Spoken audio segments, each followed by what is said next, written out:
dear women of worth, welcome to Soul Whispers Stories, a place where we talk about love, heartbreak, healing, and the journeys that shape who we become. If you are here, it means you know your worth as a woman, or you are ready to rediscover it. Here, we share real, emotional stories that many are afraid to speak about. Stories of love that felt right at the beginning, pain that came unexpectedly, and the strength it takes to rise again. My dear listener, this is not just a story. This is a journey of love that began beautifully, but slowly unfolded into pain, betrayal, silence, and heartbreak. A journey many will recognize, because even if the story is different, the emotions are the same: the hope, the confusion, the breaking, and finally, the healing. Through Sarah's voice, you will witness what it means to love deeply, to lose yourself, and to rise again when everything falls apart. My dear sister, my fellow woman, if you have ever stayed too long, loved too hard, or questioned your worth, this story is for you. You are not alone. And your story does not end in pain. Sometimes you lose what you thought you needed, only to find what was truly meant for you. Now, listen to how Sarah, a woman who overcame, shares her story. I met Daniel when we were still young, at a time when life felt simple and love felt pure. It was in high school, the kind of place where friendships are formed easily and feelings grow without warning. I did not plan to fall in love with him. It just happened quietly at first, like something soft growing in the background of my life. Daniel had a presence that was hard to ignore. He was confident, charming, and knew exactly how to carry himself in a way that drew people closer. When he spoke, people listened. When he laughed, others joined. And somehow, I became one of the people who stayed close to him. At first, we were just friends. We talked, we laughed, we shared small moments that felt ordinary at the time, but would later become memories I could never forget. There was comfort in his presence, something that made me feel seen in a way I had never experienced before, and slowly, my feelings began to change.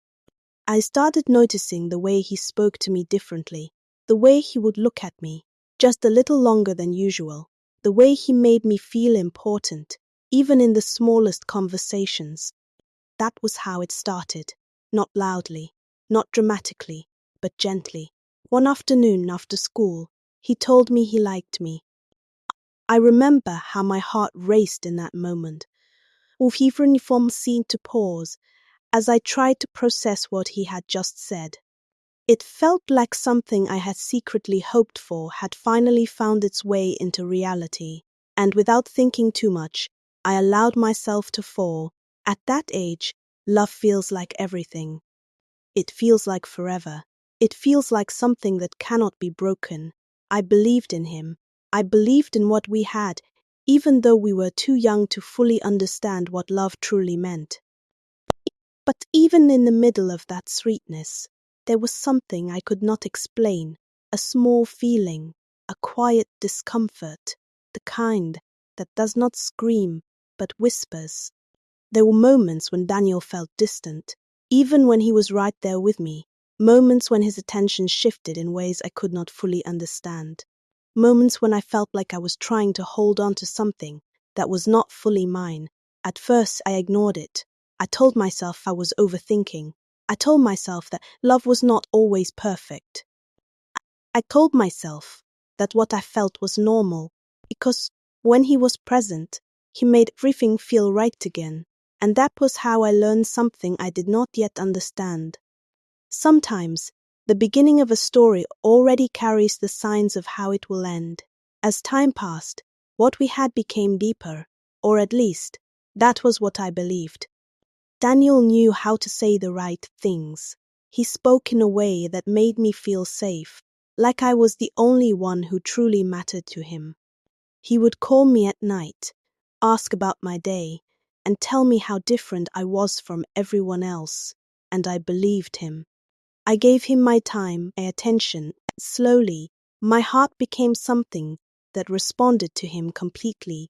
When he was happy, I felt it. When he was distant, I felt that too. But that was when I began to notice something that did not sit right. Daniel was not consistent. There were days he would be everything I needed. He would be present, caring, attentive, the kind of person who made love feel easy.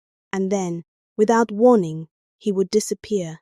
No calls, no messages, no explanation. At first, I told myself it was nothing. I convinced myself that he was just busy, that I needed to be patient, that love required understanding. I did not want to be the kind of girl who complains too much or demands too much, so I stayed quiet, but the silence began to speak louder than his words. There were nights I would sit alone, holding my phone, waiting for him. I would replay our conversations, trying to understand where things had changed, even when nothing had actually happened. And then, just when I started feeling that emptiness, he would return, he would call, like nothing had happened.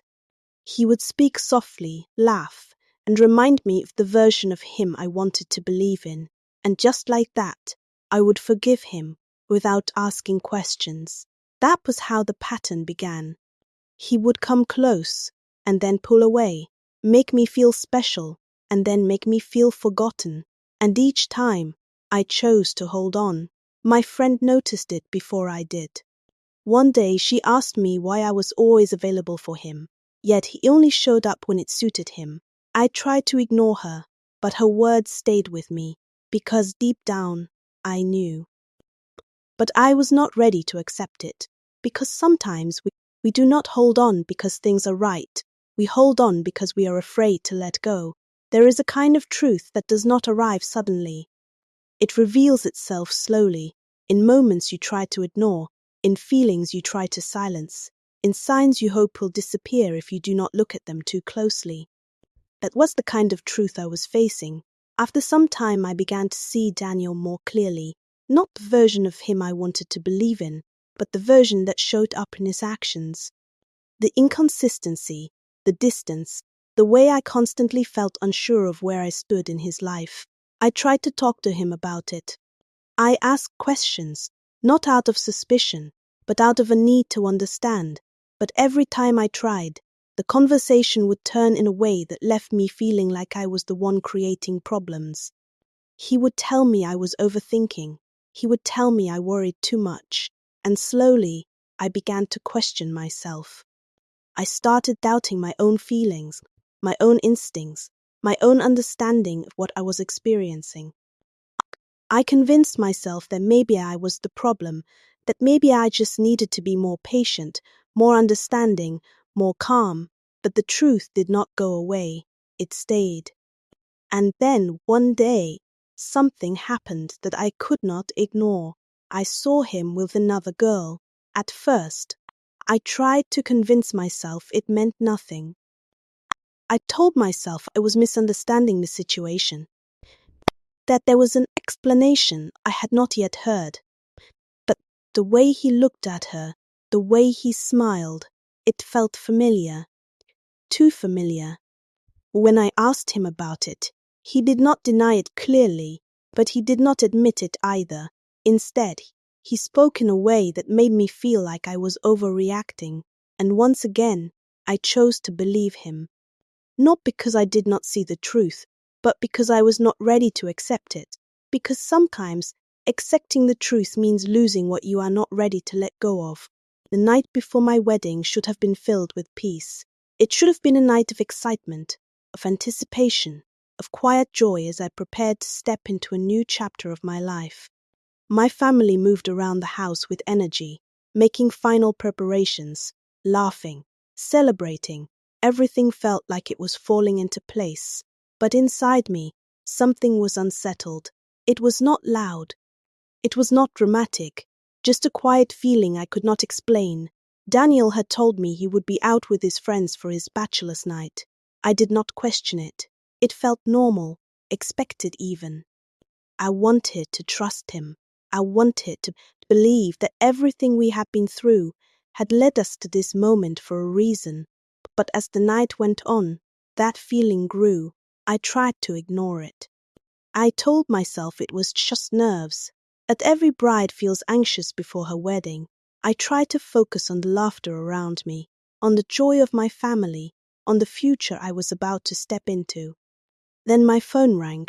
The voice on the other end was hesitant, almost unsure, as if the person did not want to say what they were about to say. Daniel was not where he said he would be. He was with another girl, not just any girl, the same girl I had seen before. For a moment, everything inside me went quiet. I could hear my heartbeat, heavy and loud, as the words settled into something real. I wanted to deny it. I wanted to believe it was a mistake. But deep down, I already knew. I called him. When he answered, there was noise in the background, laughter that did not belong to the kind of celebration I imagined. When I asked him where he was, he repeated the same story. And in that moment, I realized something painful. He was still lying. I did not argue. I did not cry. I simply went quiet, because for the first time, I saw him clearly. That night, I did not sleep. I lay awake, staring into the darkness, replaying everything from the beginning, the signs I ignored, the questions I avoided, the moments I chose to believe what I wanted instead of what was real. And I asked myself a question I had never allowed myself to fully face. Should I still go through with this wedding? Morning came. The house was alive again with excitement. My mother looked at me with pride. My family smiled, unaware of the storm inside me. I wanted to speak. I wanted to stop everything, but I did not, because I had come too far. Because I still hoped that things would change, and so I got ready. That was the day I walked into a marriage, knowing the truth, but choosing to ignore it. Marriage did not bring the peace I expected. At first, everything seemed normal. We settled into our home, created routines, and tried to build a life together. From the outside, everything looked fine, but inside, something was slowly unfolding. Daniel did not change. If anything, he became clearer. His presence controlled the atmosphere of the house. When he was calm, there was peace. When he withdrew, everything felt heavy, and I found myself adjusting just to keep things from falling apart. I began to notice how I was changing. I was no longer speaking freely. I started measuring my words, avoiding certain conversations, choosing silence over conflict. Every time I tried to express how I felt, the conversation would turn, and somehow I would end up feeling like I was the problem. He would say I was too sensitive, that I overthought things, that I made issues out of nothing. And slowly, I began to believe him. I started doubting myself. I gave more. I adjusted more. I asked for less. Until I realized something painful. Everything revolved around him. His comfort, his mood, his needs, and mine slowly disappeared. There were moments I would sit alone and think about the girl I used to be, the one who laughed easily, who spoke freely, who felt sure of herself.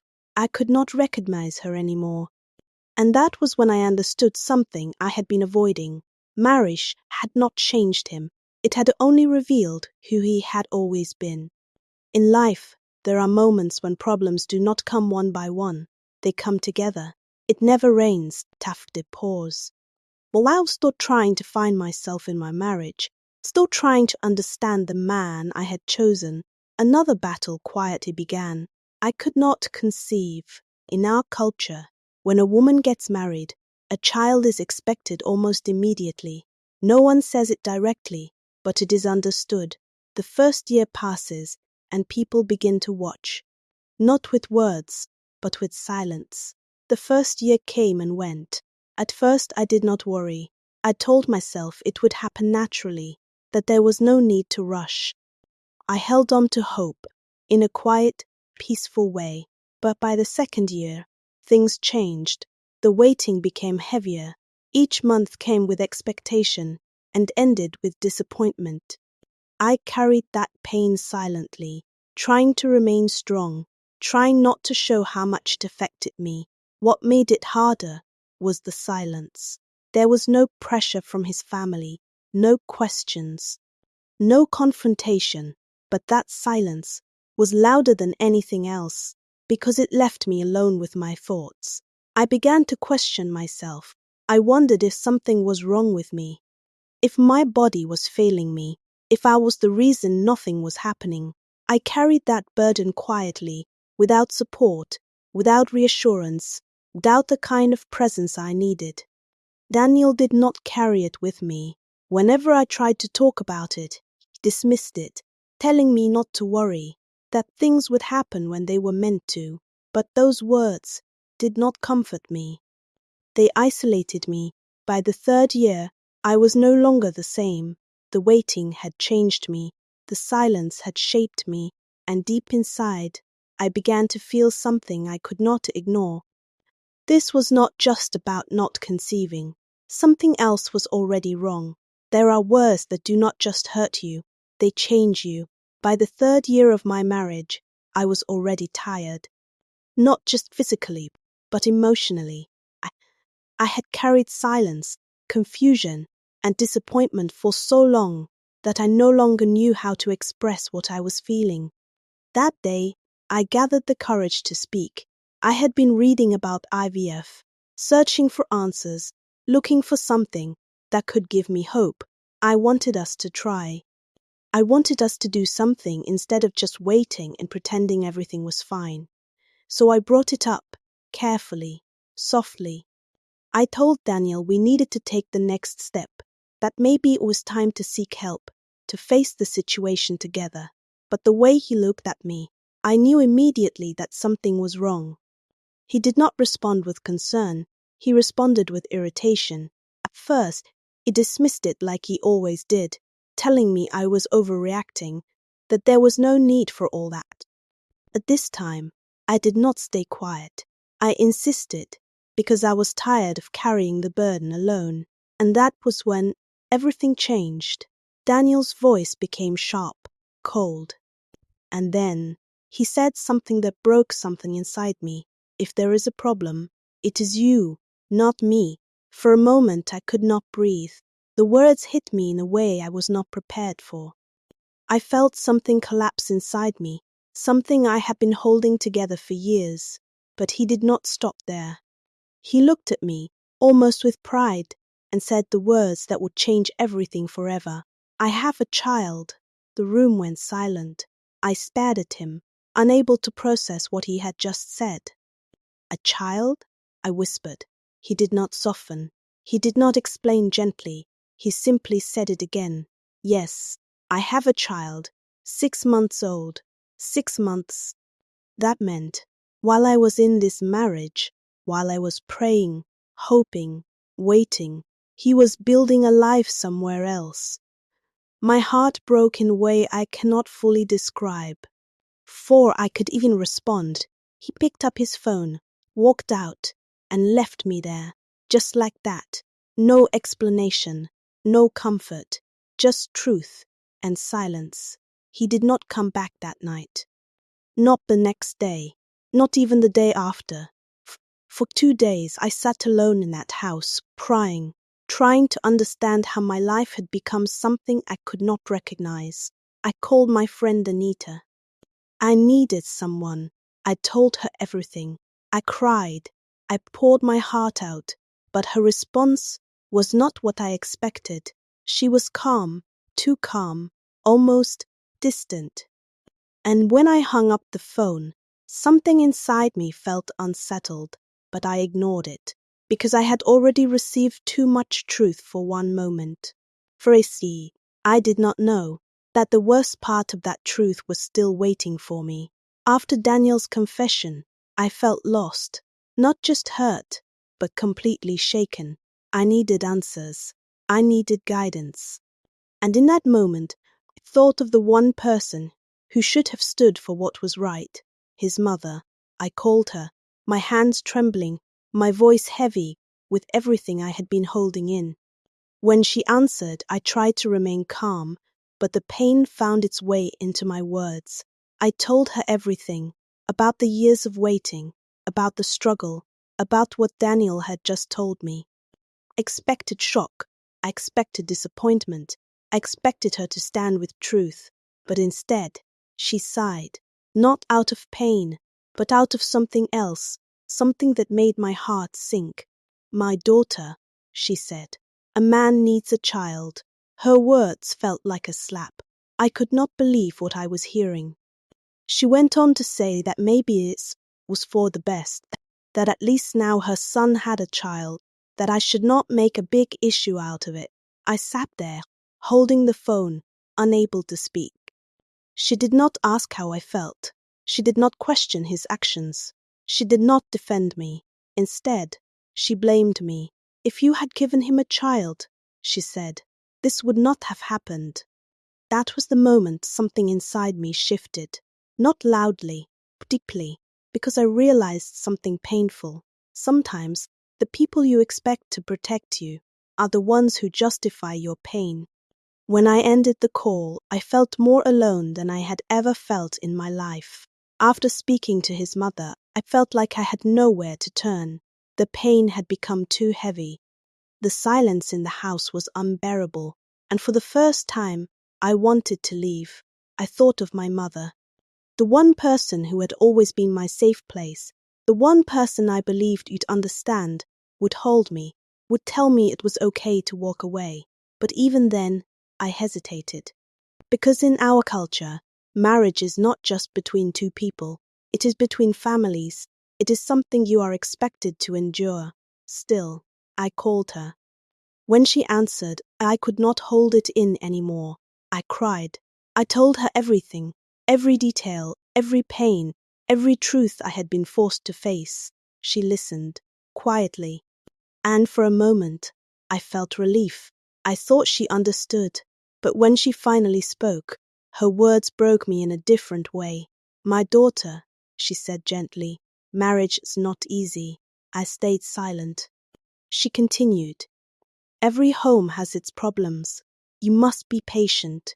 You must endure. If you leave now, what will people say?" That question, "what will people say?" it echoed in my mind. I was not being asked how I felt. I was being asked how my pain would look to others. She told me to stay, to be strong, to pray, to endure.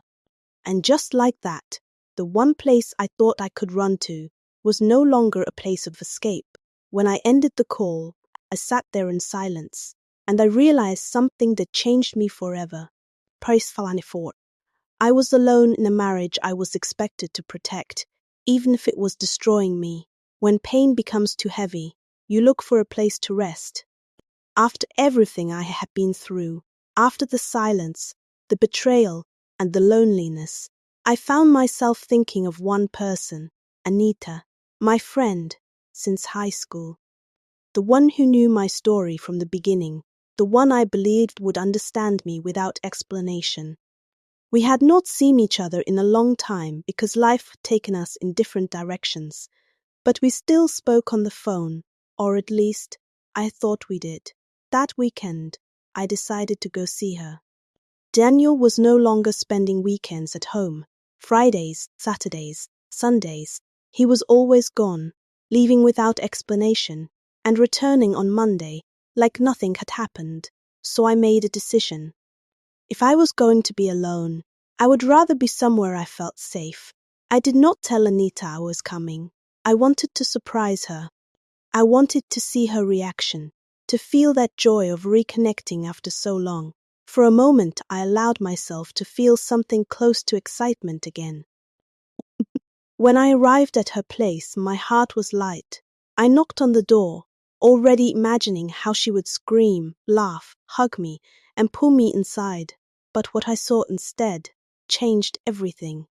The door opened, and for a moment, I froze. Anita stood there, but something was different. There was hesitation in her eyes. Before I could even process that, my eyes moved past her into the house. And that was when I saw him, Enfory, sitting comfortably on the couch, wearing shorts and a vest, like a man who belonged there. My heart stopped. For a second, My mind refused to understand what my eyes were seeing. It did not make sense. It could not make sense. I looked at Anita, then at Daniel, then back at her again. No one spoke. The silence was loud. I stepped inside slowly, my legs feeling weak, my chest tight, my thoughts echoed. "What is this?" I asked quietly. No one answered immediately. And that was when I noticed something else. A baby. Inside that house, everything around me began to blur, because suddenly the pieces were coming together in a way I was not ready to face. The truth I had been avoiding was now standing right in front of me. That moment broke something inside me. I did not plan to react the way I did. I did not prepare for it. But pain has a way of speaking for you. I turned to Daniel, my voice shaking, my heart racing, my entire body overwhelmed with what I had just discovered. "How long?" I asked. He did not answer. I looked at Anita. "How long?" I repeated. This time she spoke, and what she said cut deeper than anything I had ever experienced. She did not apologize. She did not explain. She did not even try to hide it. Instead, she looked at me with something I did not expect. Confidence. "It did not just start," she said calmly. My world shattered. Everything I thought I knew, everything I believed, everything I trusted, collapsed in that moment. I felt anger rise inside me, uncontrollable, painful, overwhelming. "How could you do this to me?" I asked, my voice breaking. Before Anita could respond, Daniel stood up. And what happened next, I will never forget. He slapped me. The sound echoed in the room. For a moment everything went silent. My face burned, but it was not the pain of the slap that broke me. It was the reality of it. The man I loved, the man I married, the man I defended, had just raised his hand on me. Anita laughed, not loudly, but enough, and then she said the words that destroyed what was left of me. "You could not even give him a child. What did you expect?" I felt my body weaken, not just from the pain, but from the humiliation, from the betrayal, from the truth. She picked up my small bag and threw it outside. "Leave," she said, just like that. I walked out, not because I was strong, but because I had nothing left to fight with. Pavlov. That was the moment I lost everything, including myself. That night, I begged, I cried, I held on to the last piece of hope I had, even though everything had already been broken. I followed Daniel, trying to speak, trying to understand, trying to fix something that was no longer there. "Please," I said, "let us talk." But he did not listen. He did not stop. He did not even look back. I cried in a way I had never cried before, not just for the betrayal, but for everything I had lost. The love I believed in, the marriage I fought for, the life I thought I was building. And just like that, it was gone.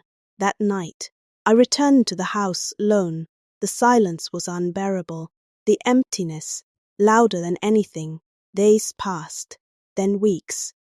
Daniel did not come back, not to check on me, not to explain, not to fix anything. And then one day, he returned, not for me, but for his things. I watched him as he packed, moving around the house like a stranger, like nothing we shared had ever existed. I stood there, hoping, just hoping, that he would say something, anything, but he did not. When he finished, he picked up his bags, and without looking back, he left. That was the moment my marriage ended, not with closure, not with understanding, but with silence.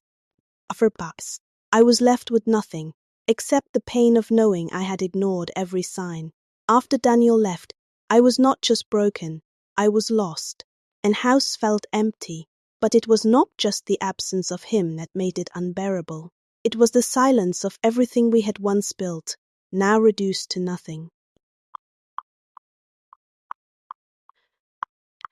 Maybe he would come back. Maybe he would realize what he had done.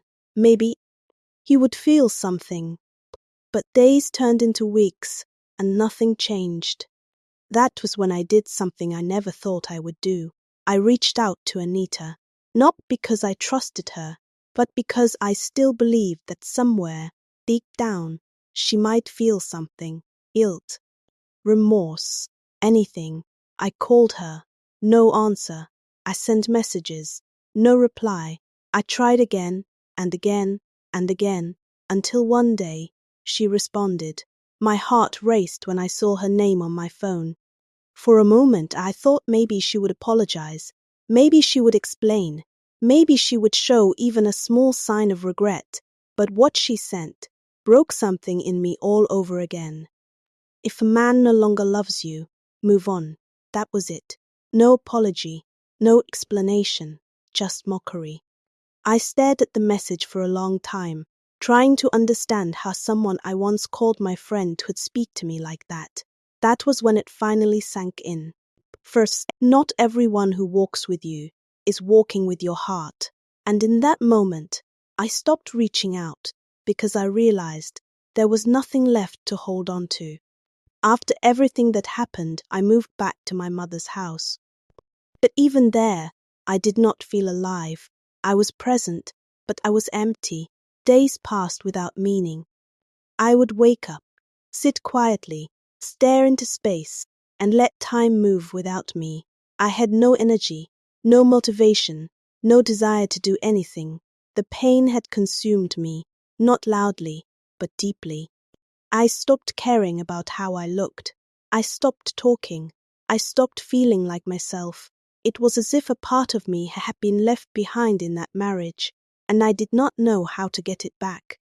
My mother tried to speak to me. She tried to encourage me, but I could not hear her the way I used to, because inside me, everything was quiet. Too quiet. I cried often, not always loudly. Sometimes just silently, with tears that came without warning. And then one day, something unexpected happened.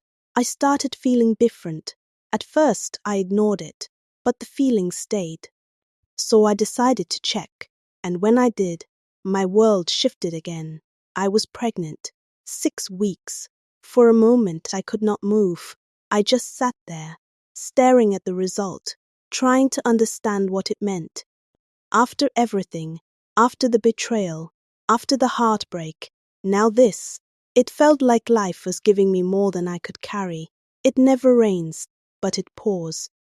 And in that moment, I did not know if this was a blessing or another burden. When I found out I was pregnant, I did not feel joy.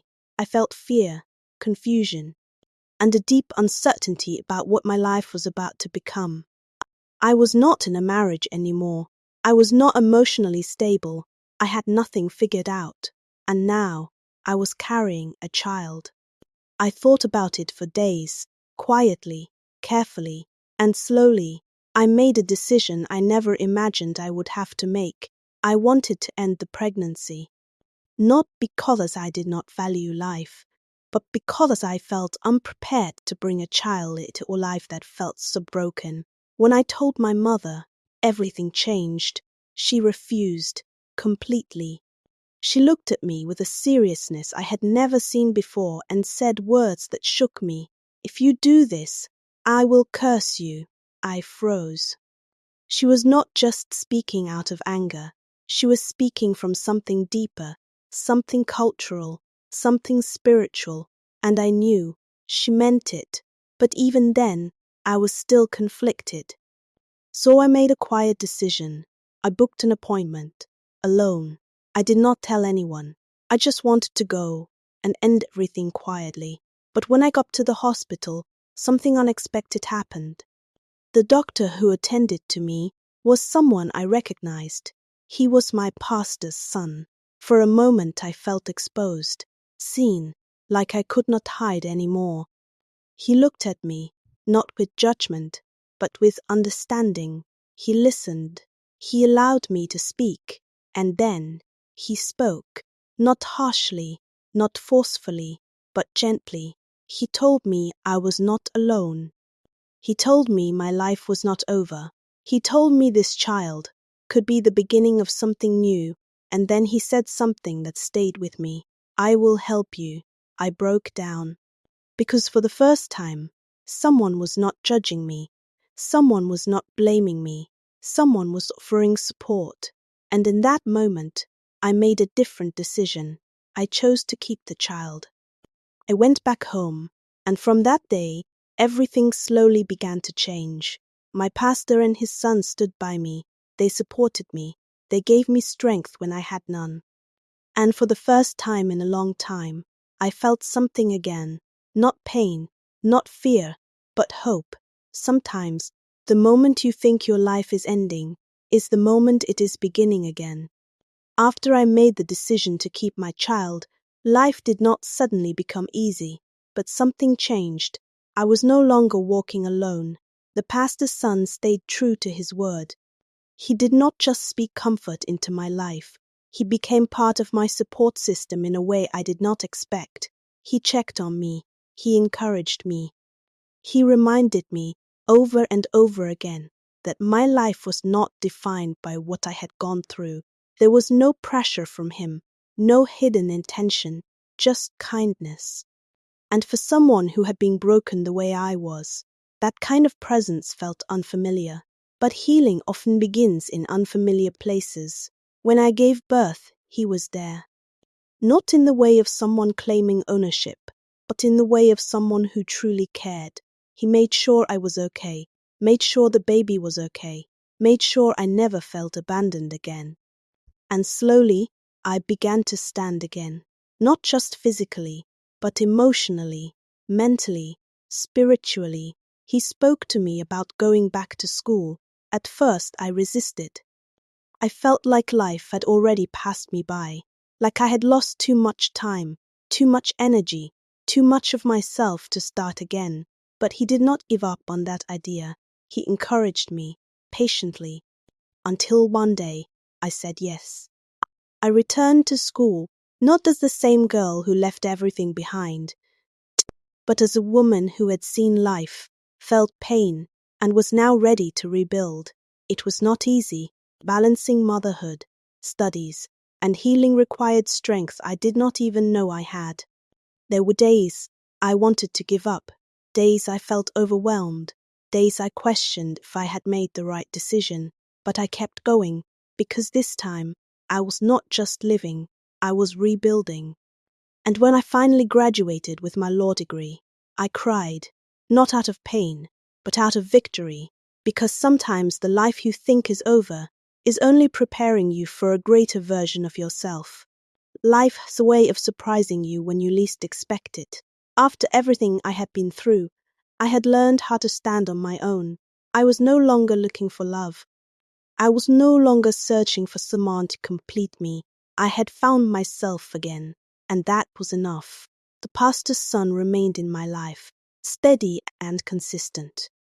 He had walked with me through my darkest moments, supported me through my growth, and never once made me feel like I owed him anything. That alone set him apart. There was no confusion, no emotional games, no silence that made me question where I stood, just peace. And slowly, without realizing it, I began to trust again, not quickly, not easily, but honestly. One evening, he asked to speak with me. There was something different about that moment, something calm, but intentional. We sat together, and for a while, he just looked at me. Not in a way that made me uncomfortable, but in a way that made me feel seen. Then he spoke. He reminded me of my journey, of everything I had survived, of the strength I carried even when I did not see it myself. And then he said he wanted to be part of my future, not as someone passing through, but as someone who would stay. My heart began to race, not out of fear, but out of something I had not felt in a long time, hope. And then he brought out a ring. I froze, because in that moment, everything I had been through flashed before me, the pain, the betrayal, the healing, and now, this. He asked me to marry him, not out of pity, not out of obligation, Out of love, real love, the kind that stays, the kind that heals. Tears filled my eyes, because for the first time, love did not feel like something I had to fight for. It felt like something that chose me, and I realized, not all love is meant to break you. Some love is meant to restore you. This time, I did not rush. I had learned my lesson. Love is not just about how it feels, it is about how it lives. So I watched, I observed, I paid attention to everything, the way he showed up, the way he spoke, the way he handled life. Because I had learned that actions never lie, and what I saw was peace, consistency, respect, presence. There were no mixed signals, no emotional confusion, no fear, and slowly I made my decision. I said yes, not because I needed him, but because I chose him. We decided to keep everything simple, no noise, no pressure, just something real, and so we had a private wedding. Standing there, making those vows, I felt something completely different from my first marriage. There was no fear hiding behind hope, no doubt hiding behind love, just clarity, just peace, just truth. This time, I was not losing myself in love. I was choosing it with my eyes open. Just when I thought my past had finally stayed behind me, it found its way back, not through memory, not through emotion, but through my work. By this time, I had fully stepped into my career as a lawyer. I had built a name for myself through dedication, discipline, and a quiet determination to never return to the life I once lived. My days were structured, my mind was focused, my life was finally stable. So when the file was placed on my desk, I treated it like any other case, a child dispute, a paternity conflict, nothing unusual. I opened it calmly, flipping through the pages, scanning the details with professional focus, but as I read further, something caught my attention, a name. I paused. At first, I told myself it could be a coincidence. Names are common. It does not always mean what you think it means, but something inside me refused to ignore it. So I read again, more carefully, more slowly, and then I saw it clearly. Daniel. My heart did not race. It did not break. It simply paused. Because in that moment I realized something deeply powerful. First pearls for flies for. First pearls flies for sports. By man. Of what I discovered next made everything even more complicated. This was not just a case involving Daniel. It was about Anita's child, but Daniel was not the only man involved. There was another man, also claiming paternity, a dispute, a question, a truth that was no longer certain. I leaned back in my chair, holding the file, allowing the reality of the situation to settle. The same story that once destroyed me had now returned in a different form. But this time, I was not the same woman. I was no longer part of the story. I was the one reading it. The courtroom was quiet that day, not silent, but heavy. A kind of atmosphere where something important is about to happen. I walked in calmly, dressed in confidence, carrying not just my files, but the weight of everything I had overcome. I took my place, professional, composed, untouched. Then Daniel walked in. The moment his eyes met mine, everything changed. He froze, completely. It was as if time itself had stopped just for him. I watched his expression shift slowly, from surprise to shock to something deeper, regret, discomfort, disbelief. He could not believe it was me. The same woman he once broke, now standing in front of him, not as his wife, but as his lawyer. I stood up, walked toward him calmly, and greeted him with a soft, controlled smile. "Mr. Daniel," I said, "I will be representing you on this matter." For a moment, he could not speak. He looked at me, then quickly looked away. He could not hold my gaze. And in that moment, I understood something powerful. The man who once made me feel small could not even stand in my presence. The case began, day after day, session after session. The matter dragged on, revealing layers of confusion, tension, and uncertainty. Daniel remained distant, quiet, almost defeated. And then, after several sittings, the judge made a decision. A DNA test would be conducted. The courtroom fell into a quiet pause, because in that moment, everything shifted. No more assumptions, no more claims, only truth. And this time, the truth would speak for itself. The day of the results arrived with a kind of silence that felt heavy, not just in the courtroom, but in the air itself. Everyone was waiting for truth, for clarity, something that could no longer be hidden. I sat calmly, composed, focused on my role, but inside, I understood the weight of what was about to happen. Daniel sat quietly, different. No confidence, no control, just a man waiting for something he could not change.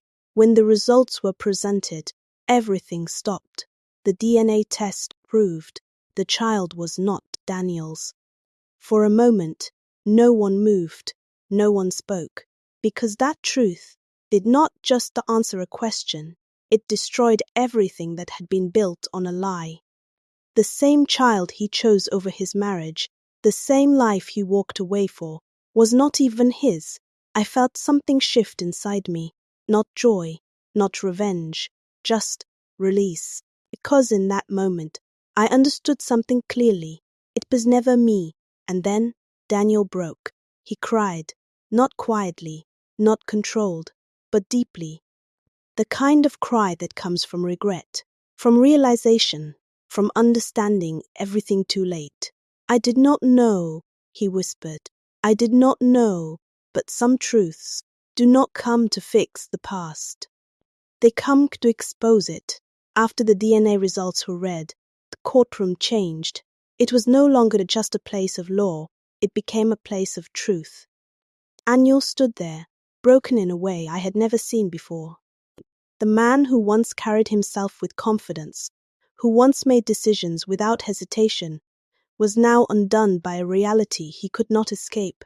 I remained still, calm, present, because this moment was no longer about pain, it was about closure. And then something happened. Daniel stepped forward, without warning, without permission, without pride.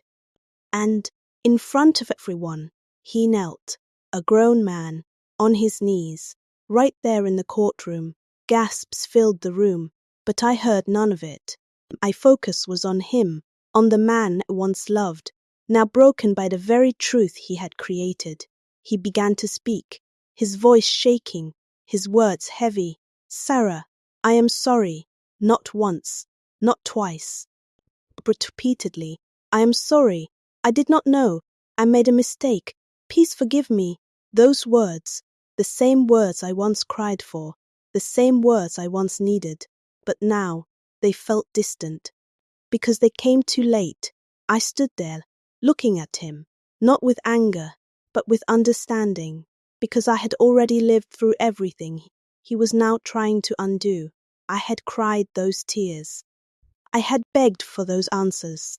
I had carried that pain alone, and I survived it. So I did not speak. I did not respond. I simply turned, and I walked away, not out of pride, not out of revenge, but out of peace, because sometimes healing is choosing not to go back, even when the apology finally comes. I thought that was the end. I believed that moment in the courtroom had closed every door between us, but the past has a way of returning one last time. The next day, I was at the law firm, trying to focus, trying to return to my normal routine, when I was told that someone was asking for me. I stepped out, and there he was, Daniel, standing there, uncertain, smaller, different. For a brief moment, my heart paused. Not out of love, not out of pain, but out of recognition, because once upon a time, he was my everything. He tried to speak. He asked how I was. His voice was softer now, almost careful, but I did not respond the way I once would have. I was calm, polite, distant, because that was all that was left between us. Professional distance, nothing more. He tried to explain, to apologize again, to say everything he did not say when it mattered, but I stopped him, gently, because I no longer needed those words. That evening, I went home and told my husband everything. About the case, about Daniel, about what had happened in court. He listened, quietly.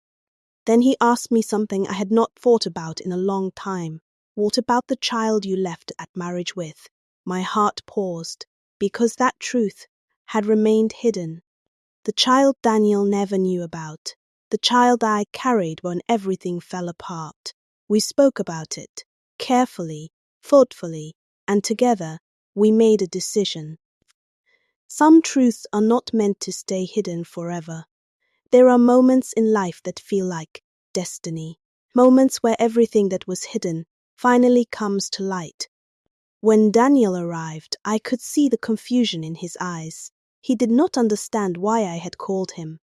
He stepped into the house slowly, uncertain, cautious, like a man walking into something he could not predict. And then he saw my husband. He froze. His eyes moved from him to me and back again. "Sarah, what is this?" he asked, his voice unsettled. I remained calm. I introduced my husband, clearly, peacefully, and in that moment, reality settled in. You are married," said, almost in disbelief. But that was not why he was there. Sat down. The room was quiet. Then I spoke. "I have something to tell you."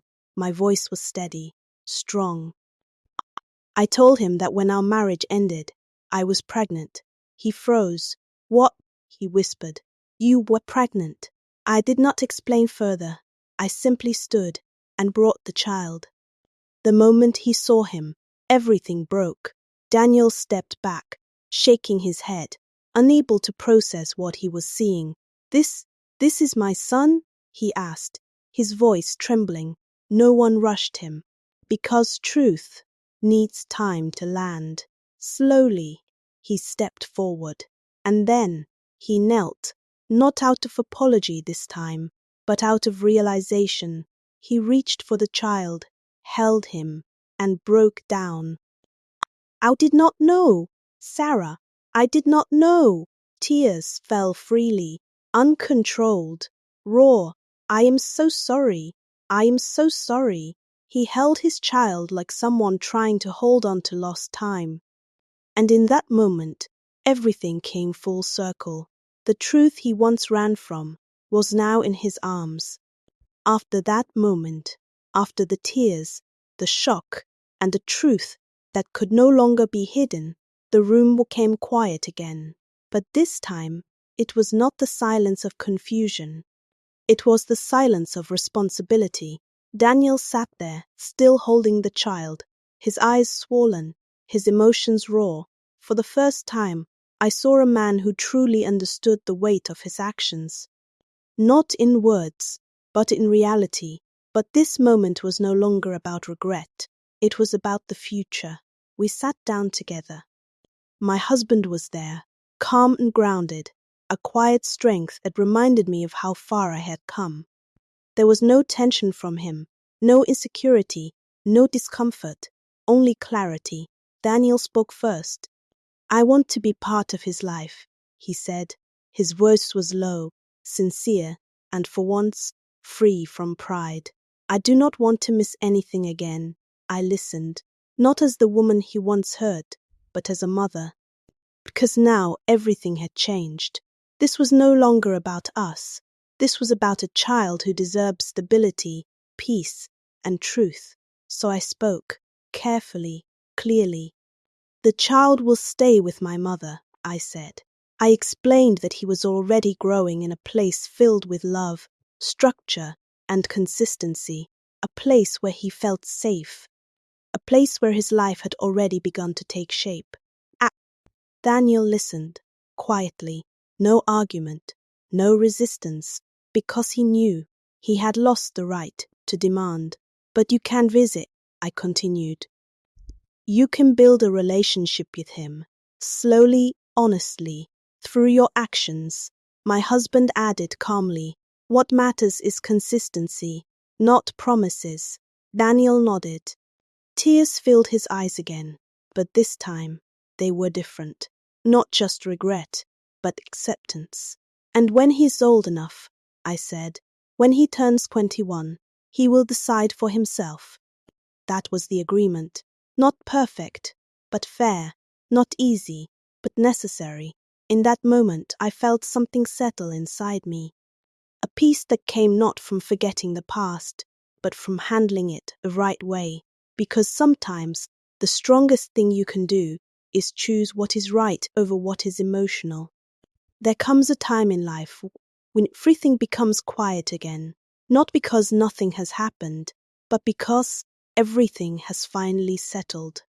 After all the pain, the betrayal, the loss, the rebuilding, and the truth, I found myself standing in a place I once thought I would never reach. Peace. Not the kind that comes from a perfect life, but the kind that comes from acceptance, from growth, from understanding. I was no longer the girl who fell in love blindly in high school. I was no longer the woman who stayed in a marriage that was breaking her. I was no longer the person who begged to be loved. I had become someone else, someone stronger, someone wiser, someone who understood that not every loss is a failure. Some losses are protection. My life had changed. My home was filled with calm, not confusion. My marriage was built on respect, not control. My voice was no longer silent, and my worth was no longer tied to anyone else's validation. Sometimes I would sit quietly and reflect, not with pain, but with clarity. Because I had learned something deeply important. I did not lose everything. I lost what was never meant for me. And in losing it, I found myself. I found peace. I found purpose. And as I looked at my child, at my husband, at the life I had rebuilt with my own strength and God's grace, I smiled. Because my story did not end in pain. It ended in becoming. Dear woman of worth, thank you for listening to this story to the end. I truly hope Sarah's journey has spoken to your heart, whether you are going through something similar or you are at a place where you are about to choose a partner. If there is one thing I have learned, it is this. Never ignore the signs you see at the beginning. Sometimes we see the truth early, but we choose to overlook it because we are in love, because we believe things will change, or because we are afraid to let go. But my dear sister, what you ignore today may become the pain you cry over tomorrow. Love should not confuse you. Love should not make you feel small. Love should not make you question your worth. If you find yourself constantly begging for attention, explaining your value, or feeling like you are never enough, please understand that is not love.